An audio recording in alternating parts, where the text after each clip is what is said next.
अच्छा रिया, मैं ऑफिस जा रहा हूँ। तुम्हें अगर कुछ मंगवाना होगा तो ड्राइवर को कह देना। आज मैं गाड़ी खुद ड्राइव करके लेके जा रहा हूँ, तो ड्राइवर घर पर ही है। अरे वाह, ये तो बहुत अच्छा हो गया। वो मैं आपसे बात करने आ ही रही थी कि आज आप ड्राइवर को अपने साथ ऑफिस मत लेके जाइएगा। वो क्या है ना, मैं सोच रही थी कि क्यों ना आज माँ के घर हो जाऊँ। हाँ हाँ, क्यों नहीं। तुम्हें अपनी माँ के घर जाना है तो तुम ड्राइवर को लेके चले जाना। अच्छा ठीक है, अभी मुझे ऑफिस के लिए लेट हो रही है। अगर शाम को मुझे तुम्हें पिक करना है तो तुम मुझे बता देना, मैं तुम्हें पिक कर लूँगा। वो राजीव, माँ की तबीयत थोड़ी ठीक नहीं है, तो मैं सोच रही थी कि क्यों ना आज माँ के ही पास रुक जाऊँ। मैं कल सुबह जल्दी ही वापस आ जाऊँगी, ठीक है ना। तुम माँ जी को तो संभाल लोगे, क्योंकि मैंने माँ जी से बात नहीं की है इस बारे में। उन्हें पता चला कि मैं वहाँ रुकने जा रही हूँ तो वो कुछ कह ना दे, इसलिए मैंने बात नहीं की। तुम बात करोगे तो वो कुछ नहीं कहेंगी। तुम बात करोगे ना राजीव? हे भगवान रिया, हमारी शादी को पूरे 11 साल हो गए हैं और तुम अब भी माँ से इतना डरती हो। आखिर क्यों डरती हो तुम माँ से इतना? वो तुम्हारी सास है, समझ में आता है, पर वो तुम्हें खा थोड़ी जाएंगी। अच्छा ठीक है, तुमने बात नहीं की, कोई बात नहीं। मैं माँ को बता दूंगा कि तुम अपनी माँ के यहाँ गई हो, ठीक है ना। अब चलो, ये तो बहुत अच्छा हो गया। तुमने एक बहुत बड़ी टेंशन मेरे सर से कम कर दी। Thank you so much. अच्छा ठीक है, अब तुम ऑफिस जाओ। क्या बात है, वापस क्यों मुड़ गए? अरे, तुम मुझसे एक दिन के लिए दूर जो जा रही हूँ, इसलिए मैं तुम्हें अच्छे से देख लेता हूँ। तुम भी ना राजीव, एक दिन के लिए दूर जा रही हूँ, हमेशा के लिए नहीं। अच्छा ठीक है, जाओ, अब ज़्यादा लेट मत करो। हे भगवान, मुझे माफ़ कर दीजिएगा। मैंने राजीव से झूठ कहा कि माँ की तबीयत खराब है, इसलिए मुझे उनके पास जाना है। पर माँ ने भी तो मुझे पूरी बात नहीं बताई। ऐसे में क्या कहती राजीव को कि मुझे आखिर क्यों बुलाया है माँ ने वहाँ पर अचानक से। माँ पूरी बात बताती तो राजीव को कोई कारण दे सकती। मुझे झूठ बोलना ही ठीक लगा इस समय। अपना बैग तैयार कर लेती हूँ। जितनी ज़रूरत का सामान है उतना तो मैंने डाल ही दिया है बैग में। और वैसे भी एक रात के लिए तो जा रही हूँ मैं। कौन सा एक हफ्ता लगाना है मुझे, जब मुझे ज़्यादा सामान की ज़रूरत पड़ेगी। वैसे भी घर में मेरा सामान तो होगा ही, मेरे लिए एक बैग काफ़ी होगा। अरे बहू, जा जल्दी से तैयार हो जा, पंडित जी आते ही होंगे। माँ जी, पंडित जी क्यों? मैं कुछ समझी नहीं। पंडित जी क्यों आ रहे हैं ऐसे अचानक से? उन्होंने आने का पहले तो नहीं बताया। बहू, अब क्या पंडित जी तेरे बुलाने पर आएंगे? उनको कुछ उपाय मिला है तेरी इस बीमारी को ठीक करने के लिए, तो बस वही करने आ रहे हैं। जा, दूसरे कपड़े पहन ले नहा धोकर। वो पर माँ जी, वो मुझे तो आज ये क्या परवर वो माँ जी लगा के रखा है। कहा ना, जल्दी से नहा धोकर तैयार हो जा। माँ जी, वो मुझे आज अपनी माँ के घर जाना था। हाँ तो कोई बात नहीं, कल चले जाना। तेरी माँ कौन सी कहीं भागे जा रही है?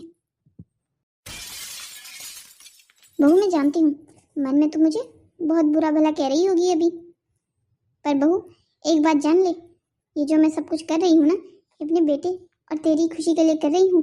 आज के दिन में हूँ, कल के दिन नहीं होंगी तो तुम दोनों के वंश को आगे बढ़ाने के लिए कोई नहीं होगा।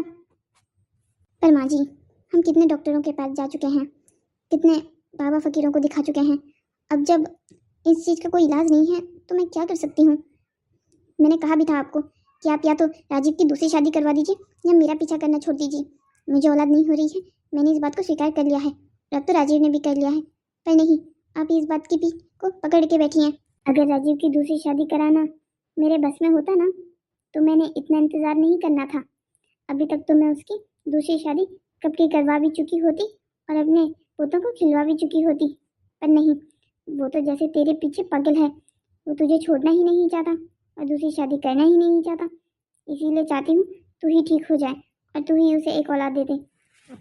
माँ जी, हमने कितना प्रयास किया है, आज तक तो कोई फायदा हुआ नहीं है इन पंडितों का। तो क्या लगता है आपको आज कुछ हो जाएगा?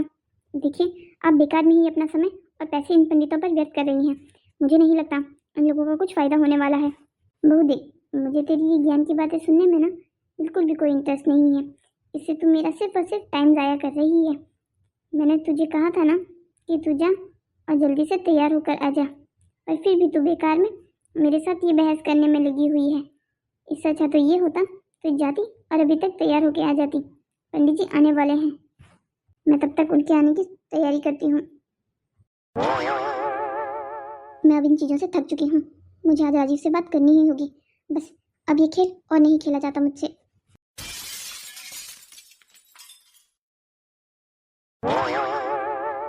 पंडित जी, आप आ गए? मैं कब से आपका ही इंतजार कर रही थी। आपने जैसा कहा था मैंने वैसी ही सारी व्यवस्था कर दी है। चलिए, ये तो बहुत अच्छा हुआ। आपने अपनी बहू को स्नान करने और वस्त्र बदलने के लिए तो कह दिया था ना। पूजा में बिना स्नान किए हुए नहीं बैठ सकती हैं वो। हाँ पंडित जी, बस बहू आती ही होगी। पंडित जी, जब तक बहू आती है तब तक आप मुझे बता दीजिए, इस पूजा से फायदा तो होगा ना? आप तो जानते ही हैं, हमने ऐसा कोई पंडित, ऐसे कोई बाबा नहीं है जिनके पास अपनी बहू को नहीं ले गए होंगे, पर हमें कोई फायदा नहीं हो रहा है। इस पूजा से मेरी बहू को संतान तो हो जाएगी ना? लक्ष्मी जी, आप बिल्कुल चिंता मत कीजिए। इस पूजा से बड़े बड़े लोगों के रोग ठीक हुए हैं। आप देखिएगा, आपकी बहू को भी इससे बहुत फायदा मिलेगा। पंडित जी, अगर आपकी इस पूजा से बहू को फायदा मिल जाता है ना, तो आप देखिएगा आपकी झोली में दक्षिणा से भर जाएंगे। ये लीजिए पंडित जी, मेरी बहू भी आ गई। अब आप पूजा शुरू कर सकते हैं। प्रणाम पंडित जी। प्रणाम बेटा, प्रणाम। चलो, जब अब सब लोग आ ही गए हैं तो पूजा शुरू करते हैं।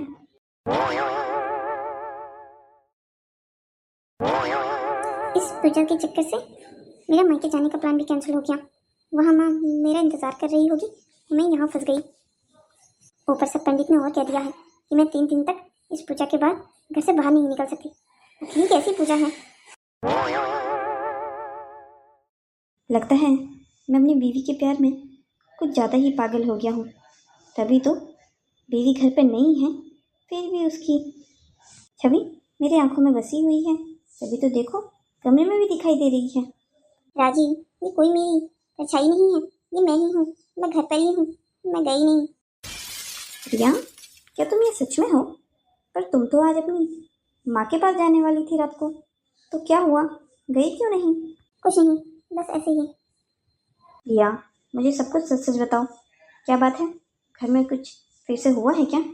माँ ने तुम्हें जाने से मना कर दिया क्या? माँ जी ने मना तो नहीं किया, पर हाँ, उन्होंने जाने भी नहीं दिया। मेरे जाने से पहले ही उन्होंने कमरे में आकर मुझे बताया कि कोई पंडित जी आने वाले हैं और वो मेरे लिए आ रहे हैं, मेरी पूजा करवाने के लिए।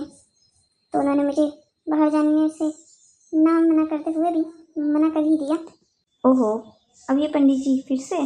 राजीव, अब मैं इन चीज़ों से थक चुकी हूँ। देखो, अगर तुम्हें दूसरी शादी करनी है तो मैं तुम्हें मना नहीं कर रही हूँ।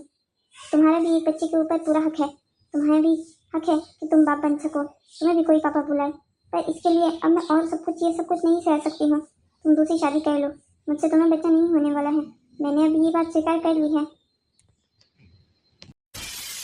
तुम ये बातें कितनी आसानी से बोल देती हो मुझे।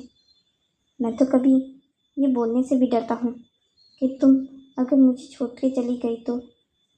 और तुम कितनी आसानी से कह देती हो कि तुम अपनी ज़िंदगी में किसी और को जगह दे दो। क्या इतना आसान है हम दोनों का एक दूसरे से अलग हो जाना? मैं जानता हूँ, शायद हमारी लव मैरिज नहीं है, इसलिए तुम मुझसे उतना प्यार कर ही नहीं पाई जितना प्यार मैं तुमसे करता हूँ। पर मैं तुम्हें एक बात बता देता हूँ, अगर मेरी ज़िंदगी में कोई एक औरत रहेगी तो वो तुम हो। मेरी ज़िंदगी में दूसरी किसी औरत के लिए जगह नहीं है।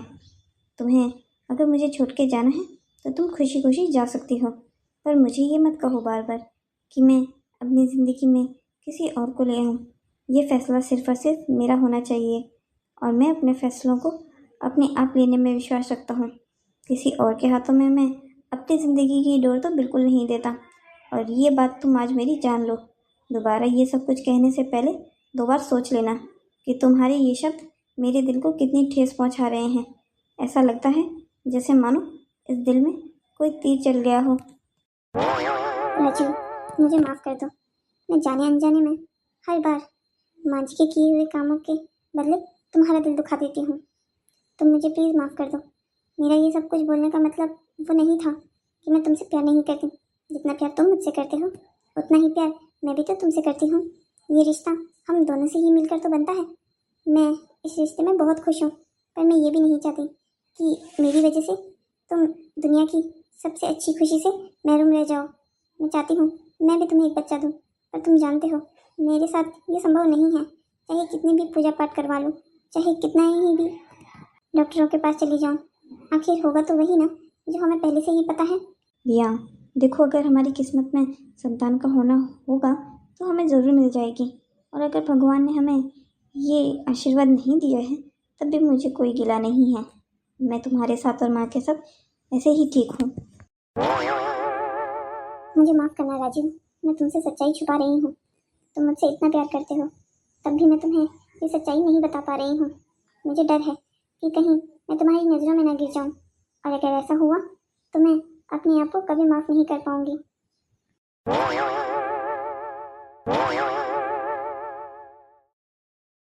माँ, आखिर आप रिया से चाहती क्या हैं? आप हर बार ऐसा क्यों करती हैं? अब आप उसे छोड़ दीजिए। अगर भगवान ने हमारी किस्मत में संतान का होना ना लिखा है तो फिर अब हम कुछ नहीं कर सकते। ऊपर वाले की मर्जी के बिना इस धरती पर एक पत्ता भी नहीं हिल सकता।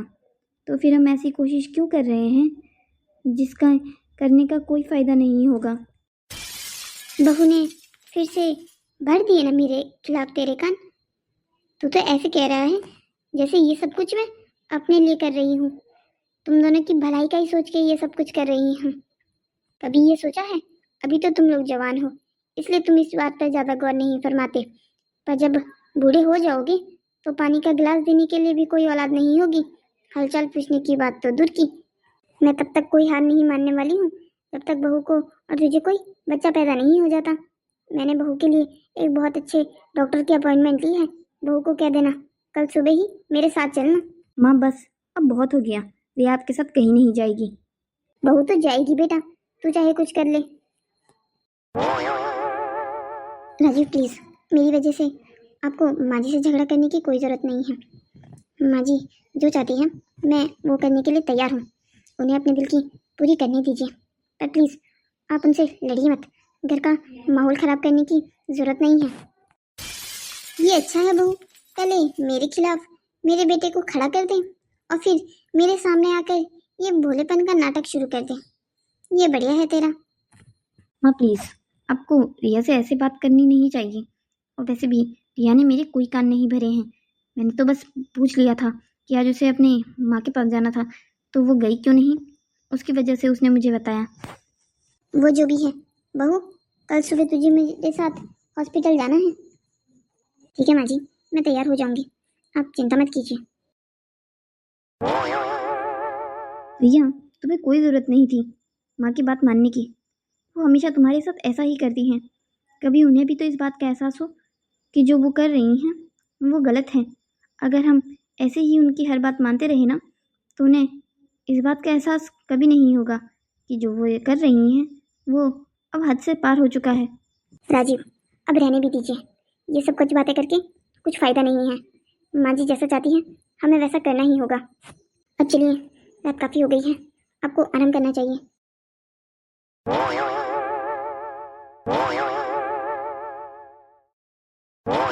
माँ जी चलिए, मैं तैयार हूँ हॉस्पिटल जाने के लिए। क्योंकि आप दोनों, मैं भी आप दोनों के साथ हॉस्पिटल आना चाहता हूँ। क्यों, तेरा वहाँ पर क्या काम है? क्या तू डॉक्टर बनेगा वहाँ जाकर? चुपचाप से अपने ऑफिस चले जा।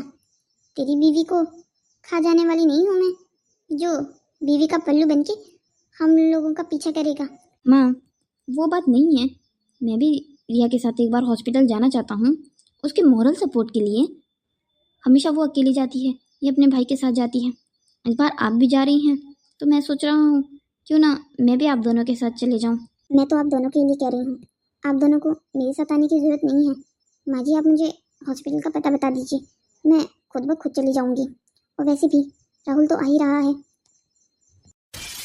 राहुल को आने से मना कर दे। हर बार तो अपने भाई के साथ जाती है, इस बार उसे कह दे कि मेरी सास मेरे साथ आ रही है, उसे आने की ज़रूरत नहीं है।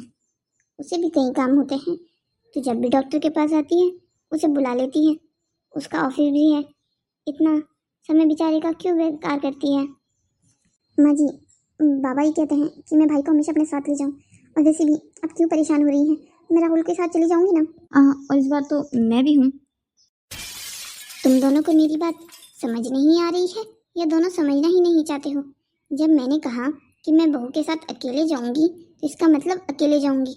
ना राजीव तू आएगा, ना बहू का भाई राहुल आएगा। चल बहू।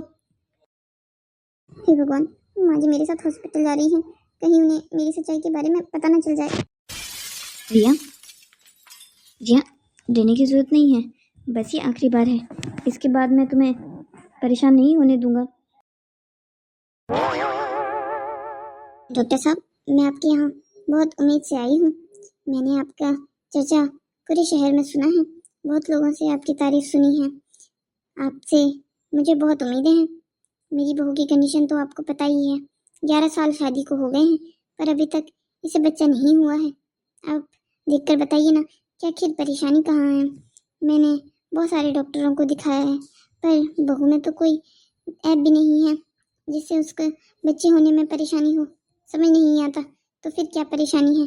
मैंने अपने बेटे के भी सारे टेस्ट करवाए हैं, उसे भी जगह जगह दिखाया है पर उसमें भी कोई परेशानी नहीं पता चलती। आप प्लीज़ मुझे कोई ऐसा हल बताइए जिससे मेरी बहू को बच्चा हो जाए। माँ जी, देखिए आप बिल्कुल चिंता मत कीजिए, हम अपनी तरफ से पूरी कोशिश करेंगे।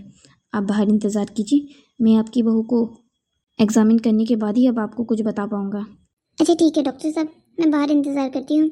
अच्छा रिया जी, मैं आपसे अब कुछ क्वेश्चन पूछूंगा, आप मुझे उसके आंसर बताइएगा। डॉक्टर साहब रुकिए, आप इससे पहले मुझसे कुछ सवाल पूछें, मैं आपको कुछ बताना चाहती हूँ। अच्छा ठीक है, बताइए। डॉक्टर साहब, वो क्या है ना, जब मैं छोटी थी तो मेरी एक किडनी खराब हो गई थी जिसकी वजह से मेरी एक किडनी निकाल दी। और ये बात मेरे ससुराल वालों को, मेरे पति को और मेरी सास को पता नहीं है। उन्हें इस बारे में पता नहीं चलना चाहिए वरना वो मुझे घर से बाहर निकाल देंगे। यही कारण है कि जिसकी वजह से मैं बच्चे पैदा नहीं कर पाती हूँ। मेरी एक ही किडनी है। आपने इतनी बड़ी बात अपने ससुराल वालों से क्यों छुपा के रखी है? डॉक्टर साहब, क्योंकि मैं डरती हूँ कि अगर उन्हें पता चल गया तो वो मुझे छोड़ देंगे। और आप तो जानते हैं ये संसार कैसा है। पर मैं अपने पेशेंट से झूठ कैसे बोल सकता हूँ? आपको झूठ बोलने के लिए नहीं कह रही हूँ, बस आप ये कह दीजिएगा कि मुझ में ऐसी कोई परेशानी नहीं है जिससे बच्चे पैदा ना हो सके। अच्छा ठीक है। भगवान, आखिर ये डॉक्टर साहब को इतनी देर क्यों लग रही है? बस कोई बुरी खबर ना हो। अरे आंटी, आप यहाँ पर? अरे बेटा रागिनी, तुम यहाँ तो क्या कर रही हो? कहीं कोई खुशखबरी तो नहीं है ना? अरे आंटी, अब आप भी कैसी बातें कर रही हैं? अभी इस उम्र में कहाँ, 2 बच्चे पहले ही हैं मेरे। देखो तो जरा, तुम रिया की दोस्त हो और अब भी ये कह रही हो कि इस उम्र में कहाँ। और मैं अपनी बहू को यहाँ डॉक्टर के पास लेके आई हूँ। वैसे तुमने नहीं बताया, तुम यहाँ क्या कर रही हो फिर? वो आंटी, मेरा ना एनम में हुआ है तो मैं बच्चों को यहाँ पोलियो पिलाने आया करती हूँ। वैसे आप यहाँ क्या कर रही हैं? क्या आप यहाँ रिया के साथ आई हैं? उसकी तबीयत तो ठीक है ना? हाँ हाँ, उसकी तबीयत को क्या होना है, बस उसके बच्चे जो नहीं हो रहे हैं, इतने सालों से ट्राई कर रहे हैं। आंटी, क्या आप मेरे साथ मजाक कर रही हैं या बस ये बात आपको सच में मालूम नहीं है? बेटा मैं भला तुम्हारे साथ कैसा मजाक करूंगी, और क्या बात है जो मुझे मालूम होनी चाहिए? आंटी यही कि रिया को कभी बच्चे नहीं हो सकते, उसके पास एक ही किडनी है और एक किडनी से बच्चे का सर्वाइव करना बहुत मुश्किल हो जाता है। बहुत कम लोग हैं जो एक किडनी की वजह से प्रेग्नेंट हो पाते हैं। रागिनी, ये तुम क्या कह रही हो बेटा? आखिर इतनी बड़ी बात बहू हमसे और हमारे परिवार से कैसे छुपा सकती है? बहू और बहू के परिवार वालों ने हमें धोखे में रखा है। उन्हें ये बात हमें बहुत पहले बता देनी चाहिए थी। हमने कितने डॉक्टरों के पास दिखाया, कितने पंडितों से पूजा पाठ करवाई, ये सब तो ना करवाते। आंटी मुझे माफ़ कर दीजिए, मुझे नहीं पता था कि आपको ये सच्चाई मालूम नहीं है। तुम क्यों माफ़ी मांग रही हो बेटा? तुमने तो सच्चाई बोली है जो बहू को और बहू के परिवार वालों को हमें बहुत पहले बोल देनी चाहिए थी, पर नहीं, उन्होंने तो हमें अंधेरे में ही रखना ठीक समझा। तभी मैं सोचूं हर बार बहू अस्पताल आने से पहले अपने भाई को क्यों बुला लेती थी। उन सबको ये बात मालूम थी, उन सब ने हमें धोखे में रखा। हे भगवान, मैंने कहीं रिया के लिए कोई बड़ी मुसीबत तो खड़ी नहीं कर दी? अरे रागिनी, तू यहाँ? हाँ वो रिया। अरे कितने दिनों बाद मुलाकात हो रही है तुझसे, कैसी है तू? मैं तो ठीक हूँ, तू बता, तू कैसी है? मैं भी ठीक हूँ। वैसे तूने मेरी सासू माँ को देखा क्या? वैसे तो नहीं होना चाहिए था वेटिंग रूम में, पर वो यहाँ तो दिखाई नहीं दे रही हैं। हाँ, वो मैंने उन्हें अभी बाहर जाते हुए देखा। बड़ी अजीब बात है, मेरे बिना ही चली गई। अच्छा ठीक है यार, मैं भी चलती हूँ, कहीं वो बाहर इंतजार न कर रही हो मेरा। हाँ ठीक है, कोई बात नहीं, तू जा। हे भगवान, इस लड़की को तो पता ही नहीं है कि घर जाकर इस पर कौन सा पहाड़ टूटने वाला है। इतना बड़ा झूठ, इतना बड़ा धोखा, आखिर बहू के घर वाले हमारे साथ ऐसा कैसे कर सकते हैं। उन्होंने अपनी खोखली बेटी को हमारे सर बल्ले बांध दिया। मैं तो राजीव को आज मैं उसे बताती हूँ कि कितने बड़े धोखेबाज हैं उसके ससुराल वाले। माँ जी, आप अस्पताल से अकेले क्यों घर आ गई? आपने मेरा इंतजार भी नहीं किया। क्या बात है, आपकी तबीयत तो ठीक है ना? बहू, मेरी तबीयत तो ठीक है, बस थोड़ी देर इंतजार कर, तेरी तबीयत खराब होने वाली है। माँ क्या बात है, सब कुछ ठीक तो है ना? आपने इतनी जल्दीबाजी में मुझे घर पर क्यों बुलाया ऑफिस से? रिया, तुम तो ठीक हो ना? क्या बात है, तुम्हारे चेहरे का रंग क्यों उड़ा हुआ है? हॉस्पिटल में कोई बात हुई क्या डॉक्टर से? नहीं, डॉक्टर से तो ऐसी कोई बात नहीं हुई। मैं तुझे बताती हूँ कि क्या पता चला है मुझे हॉस्पिटल जाकर। कहीं डॉक्टर साहब ने माँ जी को कहीं सब कुछ सच तो नहीं बता दिया ना? हाँ माँ, बताइए ना, क्या बात है, अब क्यों इतनी परेशान हो रही हैं? तुझे पता है तेरे बच्चे क्यों नहीं हो रहे हैं? हाँ, बस अब फिर से वही टॉपिक शुरू करने वाली है क्या? अगर आपने इस बारे में मुझे बात करने के लिए मुझे ऑफिस से यहाँ बुलाया है तो ये आपने बिल्कुल ठीक नहीं किया। पहले मेरी पूरी बात सुन तो ले। तुझे तेरी बीवी ने अपनी सच्चाई आज तक बताई भी है। इसने और इसके परिवार वालों ने बहुत बड़ा धोखा किया है हमारे साथ। तुझे पता है तेरी बीवी का ऑपरेशन हो चुका है, उसके पास सिर्फ और सिर्फ एक किडनी है, और इतनी बड़ी बात इसने और इसके परिवार वालों ने हमसे छुपा के रखी। 15 साल की उम्र में ही इसका ऑपरेशन हो गया था किडनी का। इसके पास सिर्फ एक किडनी है, तो बच्चे कैसे पैदा करेगी ये? माँ जी, आपको ये बात क्या हुआ? जुबान अटक गई है गले में, आवाज बाहर नहीं आ रही। ये सोच रही है ना कि मुझे ये सच्चाई कैसे पता चली? इसीलिए तो अपने भाई के साथ हमेशा हॉस्पिटल जाती थी ना, इसीलिए मुझे और राजीव को हमेशा मना कर देती थी चुपके चुपके मायके जाना, अपनी माँ से चुपके चुपके दरवाजा बंद करके बात करना। अब सब कुछ समझ आ रहा है मुझे कि क्या कारण था उन सारे नाटकों का। मैं तो सोच भी नहीं सकती थी कि तू और तेरे परिवार वाले हमारे साथ इतना बड़ा धोखा करेंगे। माँ जी मुझे माफ कर दीजिए। इस बात की कोई माफी नहीं है बहू, तूने जो ये हमारे साथ किया है ना, इसके लिए तो तुझे भगवान भी माफ नहीं करेगा। अपनी सच्चाई तुझे और तेरे परिवार वालों को हमें पहले बता देनी चाहिए थी। मैं अपने बेटे का शादी करवाती ही नहीं तुझसे।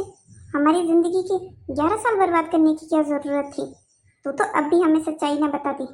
आज अगर मैं अस्पताल तेरे साथ में आती तब भी तूने ये बात हमसे छुपा के रखनी थी। तू अपना सामान बांध और मेरे घर से निकल जा। ऐसे झूठे लोगों की हमारी जिंदगी में कोई जगह नहीं है। मैं और मेरा बेटा बेवकूफ नहीं है जिस तुम अपनी बातों में आसानी से फंसा सको। अब माँ बस कीजिए, रिया को और मत डांटिए। राजीव, बेटा तू पागल तो नहीं हो गया है ना? तू अब भी बहू की साइड ले रहा है? इतने बड़े धोखे के बाद भी बहू के परिवार वालों ने कितना बड़ा चालसाजी का जाल बुना है। अब तो कम से कम मुझे इसे कुछ कहने दे। अब इसकी इस घर में कोई जगह नहीं है। ये इस घर में अब और नहीं रुक सकती है। इसे इस घर से जाना ही होगा। मैं तेरी दूसरी लड़की से शादी करवा दूंगी। माँ नहीं, ऐसा कुछ नहीं होने वाला है। आप प्लीज़ अपने कमरे में जाइए, मुझे रिया से कुछ बात करनी है। मैंने कहा ना कि मैं यहाँ से कहीं नहीं जाने वाली हूँ, और तुझे अकेले में कोई ज़रूरत नहीं है इस झूठी लड़की से बात करने की। तुझे जो बात करनी है तो मेरे सामने ही कर। और वैसे भी अब बात करने के लिए कुछ बचा ही नहीं है तुम दोनों के बीच। मैं वकील साहब से कहकर जल्द ही डाइवोर्स के पेपर तैयार करवा दूंगी। तुम्हें इसके साथ और रहने की जरूरत नहीं है। ये आज ही इस घर से जाएगी, और अभी के अभी। माँ जी प्लीज मेरी बात तो सुन लीजिए।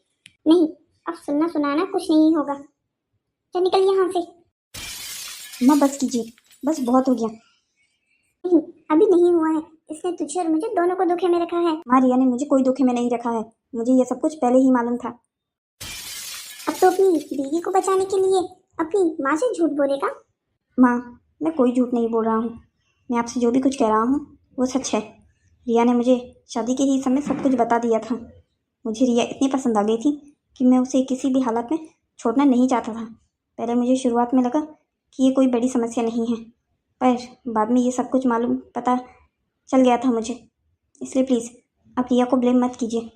वो आपको सब कुछ बताना चाहती थी, पर बस आप इसे घर से ऐसे ही ना निकाल दें, इसी बात का इसे डर था। इसलिए प्लीज़ आप उसे इल्ज़ाम देना बंद कर दीजिए। हे भगवान, मैं तो सोच रही थी सिर्फ बहू और बहू के घर वालों ने मुझसे धोखा किया है, पर मैं क्या जानती थी कि मेरा बेटा भी इन सब चीज़ों में शामिल है। राजी, तूने ये बिल्कुल ठीक नहीं किया अपनी माँ के साथ। अपनी माँ को इतनी बड़ी सच्चाई से महरूम रखा तूने। बेटा, मैंने तुझसे ये उम्मीद बिल्कुल नहीं की थी। माँ मुझे माफ़ कर दीजिए। मेरे पास अब कोई शब्द नहीं है तुम दोनों को ले कहने के लिए। तुम दोनों ने जब अपनी ज़िंदगी का फैसला ले ही लिया है तो मैं क्या ही कह सकती हूँ। मेरी तो 4 दिन की ज़िंदगी बची है, वो काट कर ऊपर भगवान को प्यारी हो जाऊंगी। राजीव, बस रिया, तुम्हें यहाँ कुछ कहने की ज़रूरत नहीं है। राजीव मुझे माफ़ कर दीजिए। कम से कम तुम मुझे तो सच्चाई बता सकती थी। मुझे डर था कि कहीं आप मुझसे दूर ना हो जाए। क्या तुम्हें मेरे प्यार के ऊपर इतना भी भरोसा नहीं था कि तुम्हारी इस कंडीशन को देखने के बाद मैं तुम्हें छोड़कर चला जाऊंगा? यही सोचा ना तुमने? अफसोस है कि तुम मुझे आज तक समझ ही नहीं पाई। मैं तुम्हारी इस कंडीशन के जानने के बाद भी तुमसे उतना ही प्यार करता जितना पहले करता था। मुझे माफ़ कर दीजिए राजीव, मैं बस डर गई थी आपको खोने से भी। अच्छा ठीक है, अब ये सब छोड़ो और ये बात ध्यान रहे, माँ को ये बात कभी मालूम नहीं होनी चाहिए कि मुझे इन सब चीज़ों के बारे में कुछ नहीं पता था। मैंने बस उनसे झूठ कहा है। आपने अपनी माँ से पहली बार ज़िंदगी में झूठ बोला, और वो भी सिर्फ मेरे लिए। आपका बहुत बहुत धन्यवाद। हेलो दोस्तों, तो कैसी लगी आपको हमारी ये कहानी? ऐसी ही और मज़ेदार कहानियों को देखने के लिए आप हमारे चैनल को सब्सक्राइब करें, शेयर करें और हाँ, कमेंट करना मत भूलिएगा। अब हमारी मुलाकात होती है आपसे अगली कहानी में। तब तक के लिए बाय बाय दोस्तों।